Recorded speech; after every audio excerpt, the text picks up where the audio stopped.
Hi friends, 25/4/2025 అంటే ఈరోజు జరిగినటువంటి ఏపీఆర్జేసీ ఎంపీసీ మరియు బైపీసీలలోని ఫిజికల్ సైన్స్కు సంబంధించినటువంటి ప్రశ్నల యొక్క కీని మరియు విశ్లేషణను ఈ వీడియోలో చూసే ప్రయత్నం చేద్దాం. మొదటగా చూడండి, ఇక్కడ మొదటి ప్రశ్నను ఒకసారి పరిశీలన చేద్దాం. Virtual image always, virtual image అనేది ఎలాంటి లక్షణాలు కలిగి ఉంటుంది? ఇన్వర్టెడ్, వర్చువల్ అనేది ఇన్వర్టెడ్ కాదనమాట. వర్చువల్ అనే ఇన్వర్టెడ్ అన్ని రియల్, కాబట్టి ఈ ఆప్షన్ కాదు. నెక్స్ట్ ఎరెక్ట్ ఏంటది? సో ఎరెక్ట్ రెండు ఉన్నాయి. Image can be treated on the screen. So virtual అనేది స్క్రీన్ మీద పట్టలేము. ఎరెక్ట్ మరియు traced on the screen. So option 4 is the correct answer. Option 4 is the correct answer. మిథ్యా ప్రతిబింబం నిలువుగా ఉంటుంది మరియు తెర మీద పట్టలేమన్నమాట. నెక్స్ట్ క్వశ్చన్ మనం పరిశీలన చేద్దాం. A concave mirror form an image it's twice size. ఒక కాన్కేవ్ మిర్రర్ తీసుకోవడం జరిగింది. దాని యొక్క ఇమేజ్ అనేది ట్వైస్గా ఉంది. If the image is formed at the distance 30 centimetres. ఒక ఇమేజ్ డిస్టెన్స్ 30 సెంటీమీటర్స్ అని ఇచ్చినారు. Where would be the object placed? Object అనేది ఎక్కడ ఉంచాలి అనేది. సో ఆన్సర్ చేసే ప్రయత్నం చేద్దాం. ఓకే, ఒక కాన్కేవ్ మిర్రర్ తీసుకోవడం జరిగింది. సో దీనికి ఎఫ్పి ఎక్కడ పెద్దదిగా ఏర్పడేదానికి ఛాన్స్ ఉందంటే, ఇక్కడ తీసుకున్నామంటే పెద్దది ఏర్పడవచ్చు, ఇక్కడ తీసుకున్నప్పుడు కూడా పెద్దది ఏర్పడవచ్చు. ఈ రెండు సందర్భాల్లో యువతల దిక్కు పెద్దది ఏర్పడవచ్చు లేదా యువతల దిక్కు పెద్దది ఏర్పడవచ్చు. ఈ రెండు సందర్భాల్లో ట్వైస్ అయ్యేదానికి అవకాశం ఉంది అన్నమాట. ఈ ప్రశ్నకు మనం రెడ్డింగ్ ఉన్న సిచ్యువేషన్ని మనం అనలైజ్ చేసే ప్రయత్నం చేద్దాం. చూడండి, m = 2, m = -v/u, m = +2గా తీసుకున్నాం ఎరెక్ట్ ఇమేజ్. మైనస్ ఓకే, ఇక్కడ v అనేది 30 సెంటీమీటర్లు ప్లస్ 30 సెంటీమీటర్లు, ముందర ఆల్రెడీ మైనస్ ఉంది, u కనుక్కోవాలి. So u = -30/2 that is equal to -15 సెంటీమీటర్లు in front of the mirror. Object ఎప్పుడు in front of the mirror ఉండాలి. సో బిహైండ్ ద మిర్రర్ ఉన్న ఆప్షన్స్ అన్నీ కూడా తప్పు. ఇన్ ఫ్రంట్ ఆఫ్ ద మిర్రర్స్లో చూడాలా, అది 15 is the correct answer. So option 2 is the correct answer. మరి నెక్స్ట్ ప్రశ్నను మనం పరిశీలన చేద్దాం. If absolute refractive index of A medium 1.4 times. Okay, అయితే దాని లక్షణం ఎలా ఉంటుంది అని అడుగుతున్నారు. సో అనలైజ్ చేసే ప్రయత్నం చేద్దాం. రిఫ్రాక్టివ్ ఇండెక్స్ అనేది 1.4 అంట. అబ్సల్యూట్ రిఫ్రాక్టివ్ ఇండెక్స్ = c/v అనమాట. ఇది 1.4. సో v ఏమవుతుంది అని అడుగుతున్నారు. సో v = c/1.4 అంటే లైట్ స్పీడ్లో కన్నా తక్కువగా ఉంటుంది. లైట్ స్పీడ్ కన్నా తక్కువగా ఉంటుంది, గమనించండి. సో ఇక్కడ ఆప్షన్ 3ని ఒక్కసారి మనం పరిశీలన చేద్దాం. Speed of light at the medium less than the speed of light in vacuum అనేది సరైనది. అంటే speed of light in vacuum కన్నా మీడియంలో స్పీడ్ ఆఫ్ లైట్ తక్కువగా ఉంది, ఎందుకని దాంట్లో 1/4 అనేది ఉంది కాబట్టి. So option 3 is the correct answer. మరి నెక్స్ట్ ప్రశ్నను మనం పరిశీలన చేద్దాం. ఇక్కడ మెటీరియల్ మీడియం ABCD ఇవ్వడం జరిగింది, వాటికి రెస్పెక్టివ్ రిఫ్రాక్టివ్ ఇండెక్స్లు ఇవ్వడం జరిగింది. సో ఆప్షన్స్ కనుక గమనిస్తే రిఫ్రాక్టివ్ ఇండెక్స్ ఎక్కువ ఉంది అని అంటే అది డెన్సర్ మీడియం అని, అందులో స్పీడ్ ఆఫ్ లైట్ తక్కువగా ఉంటుందని. సో ఆప్షన్స్ గమనిస్తే D is optically denser then A. D అనేది డెన్సర్ మీడియం A కన్నా, ఇది సరైనదనమాట, ఎందుకని దీని యొక్క రిఫ్రాక్టివ్ ఇండెక్స్ ఎక్కువ ఉంది. So option 1 is the correct answer. మరి నెక్స్ట్ ప్రశ్నను మనం పరిశీలన చేద్దాం. A convex lens focal length అనేది 15 centimetre. At the distance will the image from its object is 45 centimetres. So ఇక్కడ ఫోకల్ లెంత్ ఇవ్వడం జరిగింది, f ఇవ్వడం జరిగింది. సో f = 15 సెంటీమీటర్స్ మరియు ఆబ్జెక్ట్ డిస్టెన్స్ ఎప్పుడు కూడా ఇది కాన్వెక్స్ లెన్స్ కాబట్టి నమస్కార స్థితి ఫోకల్ లెంత్ ఎప్పుడు కూడా పాజిటివ్ డైరెక్షన్లో ఉంటుంది. సో ఇది ప్లస్, ఇది మైనస్ అనమాట, -45. అయితే మనల్ని ఏం కనుక్కోమంటున్నారు? v కనుక్కోమంటున్నారు. సో మనకేం తెలుసు అంటే సూత్రం ప్రకారం 1/f = 1/v - 1/u లెన్సుల్లో ఇక్కడ సబ్స్టిట్యూట్ చేస్తే 1/+15 = 1/v -1/45. -45 minus into minus plus అనమాట. మనం v కనుక్కోవాలా. So 1/v = 1/15 - 1/45. ఇక్కడ కింద డినామినేటర్లు సమానం చేయడం కోసం 3తో హెచ్ఎం చేస్తే చూడండి పైన 3 - 1 2 అవుతుంది, కింద 45 అవుతుంది. మనకు కావాల్సింది 1/v కాదు, v కాబట్టి 45/2, 40లో సగం 20, 5లో సగం 2.2. సో 22.5 సెంటీమీటర్లు అనేది కరెక్ట్ ఆన్సర్ అవుతుంది. సో 22.5 ఎక్కడుందో ఒకసారి మనం పరిశీలన చేద్దాం. So option 2 is the correct answer. మరి నెక్స్ట్ ప్రశ్నను మనం పరిశీలన చేద్దాం, గమనించండి. ఓకే, ఇక్కడ ఏబిసి అనేది 3 మెటీరియల్ మీడియం ఇవ్వడం జరిగింది. ఇది ఏ, ఇది బి, ఇది సి, 3 మెటీరియల్ మీడియం ఇవ్వడం జరిగింది. అయితే θ1 = θ2. సో ఇక్కడ ఈ రెండింటి యొక్క రిఫ్రాక్టివ్ ఇండెక్స్ సమానం అని. నెక్స్ట్ θ2 ఎక్కువ, θ3 కన్నా. అంటే θ2 అనేది రేరర్ మీడియము, θ3 అనేది డెన్సర్ మీడియం. ఇది రేరరు, ఇది డెన్సరు. సో అట్లాంటి ఆప్షన్ ఎక్కడుందో మనం చూద్దాం. C. So B is optically rarer than C. So option 3 is the correct answer. మరి నెక్స్ట్ క్వశ్చన్ను మనం పరిశీలన చేద్దాం. Concave mirror are used as solar furnace. Concave మిర్రర్ని సోలార్ ఫర్నెస్లుగా యూజ్ చేస్తారు. ఎందుకు అని అంటే వచ్చిన లైట్ అంతా కూడా ఒక్క చోటికి ఫోకస్ అవుతుంది, ఆ ప్లేస్లో ఉంచితే వేడవుతుంది. సో అలాంటి ఆప్షన్ ఎక్కడుందో చూస్తే గమనించండి ఒక్కసారి చూడండి. They are converging sunlight at a single point. Option 3 is the correct answer. Next 108ని గమనిద్దాం. పవర్ ఇచ్చినారు -2D అని. అయితే కరెక్ట్ ఆన్సర్ ఏంటి? ఫోకల్ లెంత్ కనుక్కోమంటున్నారు. మైనస్ అంటేనే అది కాన్కేవ్ లెన్స్ అని మనం ఐడెంటిఫై చేయాలి. తర్వాత ఫోకల్ లెంత్ ఎంతో కనుక్కున్నాం. So P = 1/f in metres. So F = 1/p. మరి 1/p అంటే 1/-2, that is equal to -0.5. Minus అనేది కాన్కేవ్ లెన్స్ని ఇండికేట్ చేస్తుంది. కాన్కేవ్ ఏడుందో చూడండి, ఇది కాన్కేవ్, ఇది కాన్కేవ్. ఈ రెండిట్లోనే ఆన్సర్ తప్పితే అవి రెండు కాదు. Next focal length 0.5. So option 4 is the correct answer. పుటాకార కటకము నాభ్యంతరం 0.5. నెక్స్ట్ క్వశ్చన్ మనం పరిశీలన చేద్దాం. ఇక్కడ ఒక ఐ డిఫెక్ట్ ఇవ్వడం జరిగింది. ఓకే, ఏ రకమైన లెన్స్ వాడాలి డిఫెక్ట్ కరెక్ట్ చేయాలి అని అంటే చూడండి, ఇక్కడ ముందుగానే కన్వర్జ్ అవుతుంది కాబట్టి దీన్ని కొంత డైవర్జ్ చేసి పంపిస్తే అప్పుడు ఏం చేస్తుందంటే అది రెటీనా మీద ఫోకస్ కాగలుగుతుంది. సో కాన్కేవ్ లెన్స్ ఈ ప్రాబ్లం వచ్చి మయోపియా అనేటువంటి ప్రాబ్లం ఉంది. సో దానికి కరెక్షన్గా కాన్కేవ్ లెన్స్ని యూజ్ చేయాలి. నెక్స్ట్ క్వశ్చన్ మనం పరిశీలన చేద్దాం. ఓకే, ఇక్కడ రెటీనా ముందు దిక్కు ఇలా ఉందంట, బట్ రెటీనా పైన ఎలా అది ఫోకస్ అవుతుంది అంటే ఇన్వర్టెడ్గా ఫోకస్ అవుతుంది. So option 1 is the correct answer. మరి నెక్స్ట్ క్వశ్చన్ మనం పరిశీలన చేద్దాం. ఇక్కడ ఒక ప్రిజం ఇవ్వడం జరిగింది. ఈ ప్రిజంలో ఎమర్జెంట్ యాంగిల్ ఏంటి? ఎమర్జెంట్ యాంగిల్ లేదా బహిర్గత కోణం ఏంటి? ఇది నేను ఎమర్జెంట్ యాంగిల్ అంటాం. సో ఆ ఆప్షన్ ఎక్కడుందంటే option 2 is the correct answer. మరి నెక్స్ట్ క్వశ్చన్ మనం పరిశీలన చేద్దాం. Star seems to be twinkle where planet do not twinkle. చూడండి, గ్రహాలు మినుకు అనవు, బట్ నక్షత్రాలు మాత్రం మినుకుమంటాయి. దానికి కారణం ఏంటంటే ఇది స్టార్ అనేది ఒక పాయింట్ ఆబ్జెక్ట్ లాగా బిహేవ్ చేస్తుంది. ఎందుకంటే చాలా దూరం ఉంది కాబట్టి కరెక్ట్ ఆన్సర్ ఏంటి అని అంటే చాలా దూరం ఉంది. Option 2 very far when compare to planet. So option 2 is the correct answer. మరి నెక్స్ట్ క్వశ్చన్ మనం పరిశీలన చేద్దాం. నెక్స్ట్ క్వశ్చన్ ఇది 2F1 వద్ద ఉంది. సో యువతల దిక్కు 2F2 వద్ద సేమ్ సైజ్ ఇమేజ్ ఏర్పడుతుంది.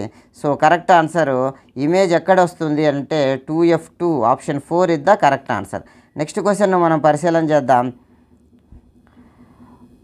Which of the following statement true about the laws light pass through prism. Light pass అయినప్పుడు, ప్రిజం గుండా లైట్ పాస్ అయినప్పుడు, ప్రిజం గుండా వైట్ లైట్ అనేది పాస్ అయితే అది 7 కలర్స్గా విడిపోతుంది. మరి ఇలా అనమాట. VIBGYOR, VIBGYOR. సో మరి ఇక్కడ ఇచ్చిన ఆప్షన్స్ ఒకసారి మనం పరిశీలన చేద్దాం.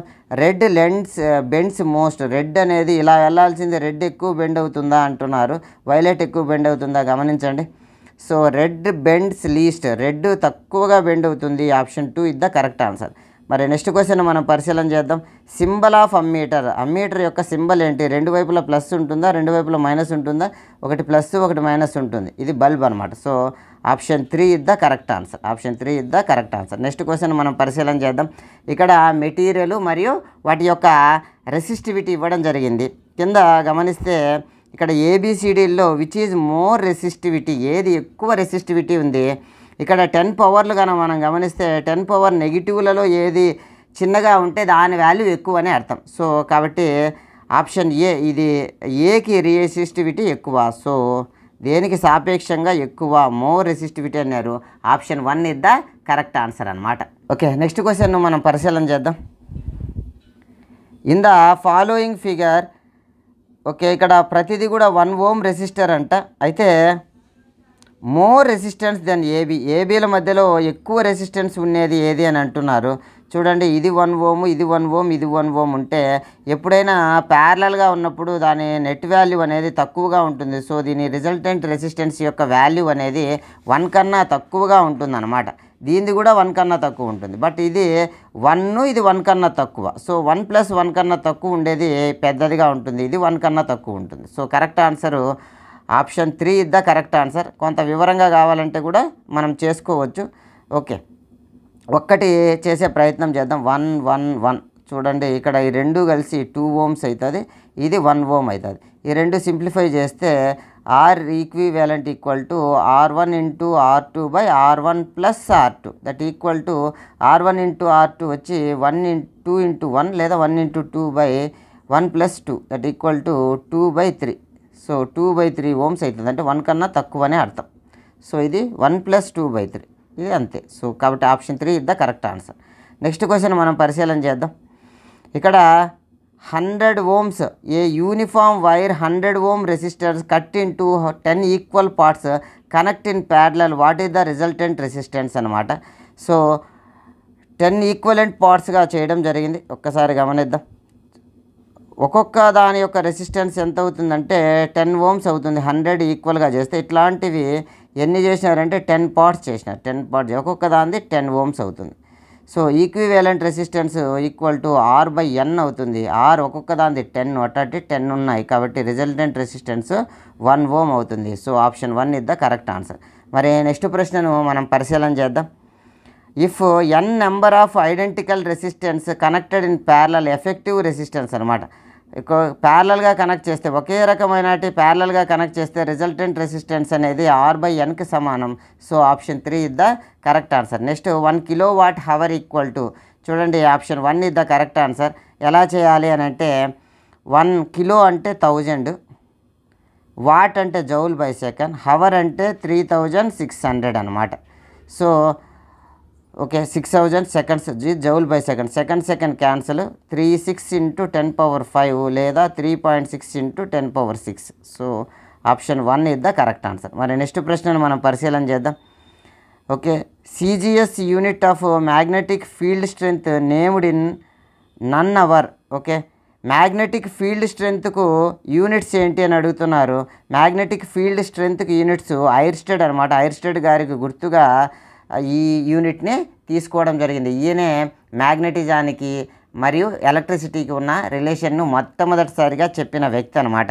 మరి నెక్స్ట్ క్వశ్చన్ను మనం పరిశీలన చేద్దాం. Choose the correct option following magnetic field inside the solenoid. Solenoid అంటే ఒక స్ప్రింగ్ లాంటిది, దాని లోపల మ్యాగ్నెటిక్ ఫీల్డ్ ఎలా ఉంటుంది అని అంటున్నారు. యూనిఫామ్గా ఉంటుంది. సో ఓకే, కరెక్ట్ ఆన్సర్ ఏంటి అని అంటే 122కి correct answer. Okay, it is same all points. Option 4 is the correct answer అనమాట. మరి నెక్స్ట్ క్వశ్చన్ను మనం పరిశీలన చేద్దాం. 123ది. ఓకే, ఇక్కడ a current through horizontal power line east to west. So ఒక కరెంట్ వైర్లో ఈస్ట్ నుంచి వెస్ట్కు వెళ్తుందంట. అనలైజ్ చేసే ప్రయత్నం చేద్దాం. North south, okay, east west. So current అనేది ఈస్ట్ నుంచి వెస్ట్కి వెళ్తుంది అనమాట. ఈస్ట్ నుంచి వెస్ట్కి వెళ్తుంది. నెక్స్ట్ అయితే what is the direction of magnetic field produced below the point directly above. Okay, ఇక్కడ మ్యాగ్నెటిక్ ఫీల్డ్ అనేది రైట్ హ్యాండ్ రూల్ కానీ మనం తీసుకుంటే, రైట్ హ్యాండ్ రూల్ తీసుకుంటే కరెంట్ వెళ్ళే డైరెక్షన్లో థంబ్ ఉంచితే ఫింగర్స్ కర్ల్ అయ్యే డైరెక్షన్లో మ్యాగ్నెటిక్ ఫీల్డ్ ఉంటుంది. అంటే ఇలా ఉంటుంది, ఇలా ఉంటుంది. సో ఇలా ఉంటుంది. సో ఇక్కడ ఒక పర్సన్ నిలబడి చూస్తున్నాడు అని అంటే ఆయనకు ఎలా కనిపిస్తుంది అంటే అది క్లాక్ వైజ్లో కనిపిస్తుంది. అదే ఇక్కడి నుంచి నిలబడి చూసే పర్సన్కి అది యాంటీ క్లాక్ వైజ్లో కనిపిస్తుంది. సో మనకు చూద్దాం. ఇక్కడ ఉన్న ఆప్షన్స్ని కనుక గమనిస్తే మీరు అన్నీ క్లీన్గా గమనించండి. ఇక్కడ నేను కరెక్ట్ ఆన్సర్ చూస్తున్నాను. The magnetic field at any point below turn into clock wise when perpendicular to the wire from view east end నుంచి కనుక చూస్తే కనిపిస్తుంది. So option 3 is the correct answer. మరి నెక్స్ట్ ప్రశ్నను మనం పరిశీలన చేద్దాం. The potential difference between live wire and neutral. ఇంట్లోకి లైవ్ మరియు న్యూట్రల్ వైర్స్ వస్తూ ఉంటాయి. ఇండియాలో సాధారణంగా ఎంత పొటెన్షియల్ డిఫరెన్స్ ఉంటుందంటే 220 volts ఉంటుంది. 220 volts is the correct answer. మరి నెక్స్ట్ క్వశ్చన్ మనం పరిశీలన చేద్దాం. ఎంఆర్ఐ అంటే ఏంటి అని అడుగుతున్నారు. సో ఎంఆర్ఐ అంటే magnetic resonance image. Option 1 is the correct answer. మరి నెక్స్ట్ క్వశ్చన్ మనం పరిశీలన చేద్దాం. What is the colour of precipitation formed lead nitrate react with potassium iodide అనమాట. లెడ్ నైట్రేట్ అనేది పొటాషియం అయోడైడ్తో కన్నా రియాక్ట్ అయితే ఏ కలర్ ప్రెసిపిటేట్ వస్తుందంటే ఎల్లో కలర్ ప్రెసిపిటేట్ వస్తుంది. లెడ్ అయోడైడ్ PbI2 అనేది ప్రెసిపిటేట్ లాగా ఎల్లో కలర్ది ఫామ్ అవుతుంది. So option 2 is the correct answer. మరి నెక్స్ట్ క్వశ్చన్ మనం పరిశీలన చేద్దాం. What is the precipitation formed silver nitrate react with sodium chloride. Sodium chloride silver nitrate రెండు రియాక్ట్ అయితే సిల్వర్ నైట్రేట్ AgNO3 మరియు సోడియం క్లోరైడ్ రెండు రియాక్ట్ అయితే ఏమొస్తుందంటే సో AgCl సిల్వర్ క్లోరైడ్ వస్తుంది. Option 2 is the correct answer. మరి next question మనం పరిశీలన చేద్దాం. Which of the following is called slaked lime. Slaked lime లేదా తడి సున్నం అనేది ఏంటంటాము అని అంటే కాల్షియం హైడ్రాక్సైడ్ను తడి సున్నం అంటాం. So option 1 is the correct answer. మరి నెక్స్ట్ క్వశ్చన్ మనం పరిశీలన చేద్దాం. When ferrous sulphate 7H2O heated the following not product. కింది వాటిలో ఏది రాదు అంటున్నారు, గమనించండి. Ferric oxide, iron oxide, sulphur dioxide, Fe2OH. So ఏది రాదు అంటే Fe2OH అనేది ఇక్కడ మనకు ప్రొడ్యూస్ కాదనమాట. మరి నెక్స్ట్ క్వశ్చన్ మనం పరిశీలన చేద్దాం. What is the colour of cupric oxide. Copper oxide యొక్క కలర్ ఏంటి అని అడుగుతున్నారు. మరి సరైన సమాధానం వచ్చి black is the correct answer. మరి నెక్స్ట్ క్వశ్చన్ మనం పరిశీలన చేద్దాం. A solution of substance X is used to household white washing. What is X అనమాట. ఇండ్లకు తెల్లని రంగు వేయడానికి ఏది వాడతాము అని అడుగుతున్నారు. మరి సరైన సమాధానం వచ్చి స్లాక్డ్ లైమ్. ఇంతకుముందే చూసినాం కాల్షియం హైడ్రాక్సైడ్ అనమాట. CaOH టేకన్ ట్వైస్ను తడి సున్నాన్ని మనము లేదా స్లాక్డ్ లయాన్ని మనము సున్నం వేయడానికి వాడతామన్నమాట. మరి నెక్స్ట్ క్వశ్చన్ చూద్దాం. Lichen is the name of. Lichen అనేది దేని పేరు అంటే అది ఒక థాలోఫైటా వర్గానికి చెందిన పేరు. మనకు రెడ్ లిట్మస్ మరియు బ్లూ లిట్మస్లు ఈ మొక్క నుంచే మనం తయారు చేస్తామన్నమాట. So option 1 is the correct answer. Next question చూడండి. Which of the following is not olfactory. Olfactory అంటే యాసిడ్లతో బేస్లతో డిఫరెంట్ స్మెల్ ఇచ్చే వాటిని ఓలిఫ్యాక్టరీ అంటాం. సో స్మెల్తో రిలేట్ లేనటువంటి ఏంటి అని అడుగుతున్నారు. క్లోవ్ ఆయిలా, వెనిలా ఎసెన్సా, ఆనియనా, రెడ్ లిట్మస్ పేపర్ అంటే మరి సరైన సమాధానం రెడ్ లిట్మస్ పేపర్ అనేది ఒక మామూలు ఇండికేటర్ అనమాట, ఓల్ఫ్యాక్టరీ ఇండికేటర్ కాదు. So option 4 is the correct answer. Next chemical name of sodium zincate. Sodium zincate యొక్క కరెక్ట్ కెమికల్ నేమ్ ఏంటంటే Na2ZnO2. Option 1 is the correct answer అనమాట. 134కు option 1 is the correct answer. మరి next question మనం పరిశీలన చేద్దాం. 3 elements PQR అనేది ఇవ్వడం జరిగింది. Have atomic number Z+1, Z-2 respectively. P is a noble gas. P అనేది ఒక నోబుల్ గ్యాస్ అనేది ఇవ్వడం జరిగింది. సో మనము నోబుల్ గ్యాస్గా దాన్ని తీసుకుంటే సరిపోతుంది.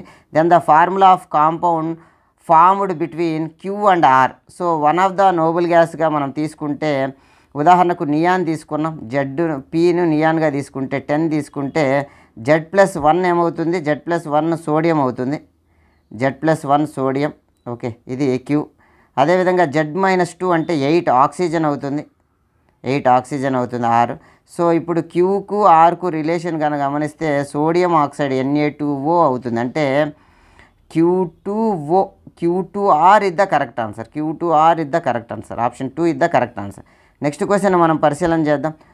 Which of the following has pH value more than 9. 9 కన్నా ఎక్కువ pH వాల్యూ ఉన్నది ఏంటి అని అడుగుతున్నారు.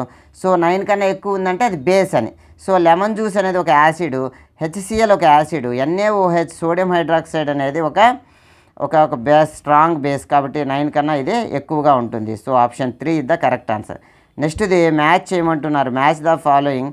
వెనిగర్లో ఏముంటుందంటే వెనిగర్లో ఎసిటిక్ యాసిడ్ ఉంటుంది, అదేవిధంగా ఆరెంజ్లో సిట్రిక్ యాసిడ్ ఉంటుంది, టామరిన్లో టాటారిక్ యాసిడ్ ఉంటుంది. గమనించండి, వెనిగర్లో ఎసిటిక్ యాసిడ్ 1కి, తర్వాత ఆరెంజ్కు సిట్రిక్ యాసిడ్, టామరిన్కు టాటారిక్ యాసిడ్. సో ఈ 3 మ్యాచ్ చేయండి. చూడండి, ఏకి 1, బికి 3, సికి 2. So option 3 is the correct answer. మరి నెక్స్ట్ క్వశ్చన్ మనం పరిశీలన చేద్దాం. Tooth decay normally started when pH value of the mouth.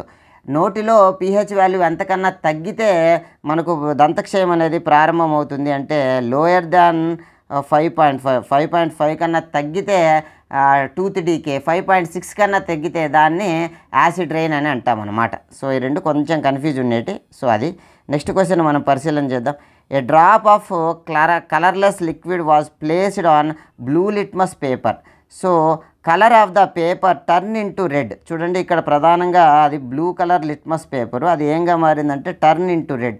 Blue లిట్మస్ను రెడ్గా మార్చేటువంటి నేచర్ దేనికి ఉంది అంటే రెడ్ అంటే యాసిడ్కి ఉందన్నమాట. సో కింది వాటిలో యాసిడ్ ఏంది? డైల్యూట్ HCl, NaOH, వాటరా, గ్లూకోజ్ సొల్యూషన్ అంటే మరి సరైన సమాధానం dilute HCl is the correct answer. మరి నెక్స్ట్ క్వశ్చన్ను మనం పరిశీలన చేద్దాం. Okay, 140th question. In dissolving acid water produce dash ions. చూడండి, వాటర్లో కరిగిన యాసిడ్ ఏం అయాన్స్ ఇస్తుంది అంటే హైడ్రోనియం అయాన్ H3O+ లేదా H+ అయాన్స్ ఇస్తుంది. ఇక్కడ 2 ఇస్ ద కరెక్ట్ ఆన్సర్. మరి నెక్స్ట్ క్వశ్చన్ మనం పరిశీలన చేద్దాం. In the displacement reaction A metal is displaced B. A అనేది బీను డిస్ప్లేస్ చేయగలుగుతుంది. అంటే ఏ యొక్క రియాక్టివిటీ బి కన్నా ఎక్కువ. అదేవిధంగా but unable to displace C metal, సిని డిస్ప్లేస్ చేయలేకుంది. అంటే సీకే రియాక్టివిటీ ఎక్కువ.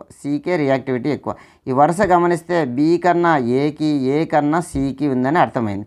అయితే కింద ఉన్న వాటిలో ఆప్షన్స్ కనుక గమనిస్తే మనం 141ది గమనిస్తే చూడండి, A is more reactive than B but less reactive than C. So option 1 is the correct answer. మరి నెక్స్ట్ క్వశ్చన్ మనం పరిశీలన చేద్దాం.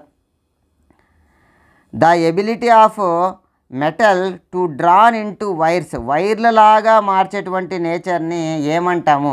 మరి సరైన సమాధానం ఏంటి అంటే డక్టిలిటీ అనమాట. Ductility is the correct answer. అదే షీట్లలాగా మారిస్తే దాన్ని ఏమంటామంటే మ్యాలియబిలిటీ అంటాం. ఇక్కడైతే మనకు వైర్లలాగా మార్చేటువంటిది అడిగినారు కాబట్టి correct answer ductility is the correct answer. మరి నెక్స్ట్ క్వశ్చన్ మనం పరిశీలన చేద్దాం. Which of the following is true statement. కింద వాన్లో ట్రూ స్టేట్మెంట్ నిజం ఏంటి అని అడుగుతున్నారు. అయోడిన్ ఈజ్ మెటల్ అనేది తప్పు అనమాట. కార్బన్ ఈజ్ ఆల్కలైన్ మెటల్, ఇది కూడా మెటల్ కాదు. Caesium is very high melting point, లో మెల్టింగ్ పాయింట్, ఇది కరెక్ట్ కాదు. Sodium is very soft metal. So option 4 is the correct answer. మరి నెక్స్ట్ క్వశ్చన్ మనం పరిశీలన చేద్దాం. Which of the following is most reactive. కింది వాటిలో మోస్ట్ రియాక్టివ్ మెటల్ ఏంటి అని అడుగుతున్నారు. ఓకే, అన్నిటికన్నా ఇక్కడ పొటాషియము, కాపరు, ఏయు, ఏజీ వీటన్నిటికన్నా పొటాషియం ఇద్ద హైలీ రియాక్టివ్ మెటల్ అనమాట ఇక్కడ ఉన్న వాటిలో. మరి నెక్స్ట్ క్వశ్చన్ మనం పరిశీలన చేద్దాం. బెంజిన్ యొక్క స్ట్రక్చర్ అడుగుతున్నారు. C6H6 formula. ఇక్కడ ఉన్న వాటిలో కరెక్ట్ స్ట్రక్చర్ ఏంటంటే option 1 is the correct answer. మరి నెక్స్ట్ క్వశ్చన్ మనం పరిశీలన చేద్దాం. ఇక్కడ ఫంక్షనల్ గ్రూప్ గమనించండి. COOH అంటే అది కార్బాక్సిలిక్ యాసిడ్కి సంబంధించింది. మరి సరైన సమాధానం ఏంటంటే అది ఒక యాసిడ్ అనమాట. Option 3 is the correct answer. Next question మనం పరిశీలన చేద్దాం. With concern general formula of butyne ఐన్ అంటే ట్రిపుల్ బాండ్ ఉందని. మరి దాని యొక్క జనరల్ ఫార్ములా CnH2n-2 అనమాట. ఏనైతే CnH2n+2 ఆల్కేన్లకు CnH2n, ఐన్ అడిగినారు కాబట్టి CnH2n-2 option 4 is the correct answer. మరి నెక్స్ట్ క్వశ్చన్ మనం పరిశీలన చేద్దాం. చూడండి, ఇక్కడ ఒక ఆల్కహాల్ని సోడియంలో వేస్తే అక్కడ ఏమొస్తుంది అనేది అడుగుతున్నారు ఇక్కడ. ఓకే, ఇథైల్ ఆల్కహాలు మరియు సోడియం రియాక్ట్ అయితే ఏమొస్తుంది? సోడియం ఇథాక్సైడ్ మరియు hydrogen gas, sodium pentoxide, sodium ethoxide. So sodium ethoxide మరియు hydrogen gas option 1 is the correct answer. మరి నెక్స్ట్ క్వశ్చన్ మనం పరిశీలన చేద్దాం. Okay, which of the following undergo the substitution reaction not addition reaction. Addition రియాక్షన్స్లో ఎవరు పాల్గొంటారంటే double bond ఉండేటి, triple bond ఉండేటి పాల్గొంటాయి. అంటే అన్సాచురేటెడ్ హైడ్రోకార్బన్స్ పాల్గొంటాయి.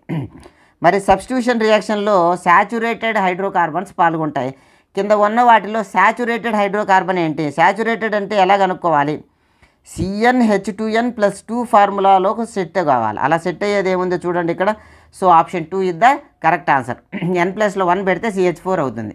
మిగిలినటన్నీ కూడా అలా ఫిట్ కావడం లేదు. So option 2 is the correct answer. మరి next question, which of the following is an example of ester? Ester యొక్క ఫార్ములా RCOOR అనమాట. సో ఇక్కడ ఆ విధంగా ఉన్నది ఆప్షన్ 3.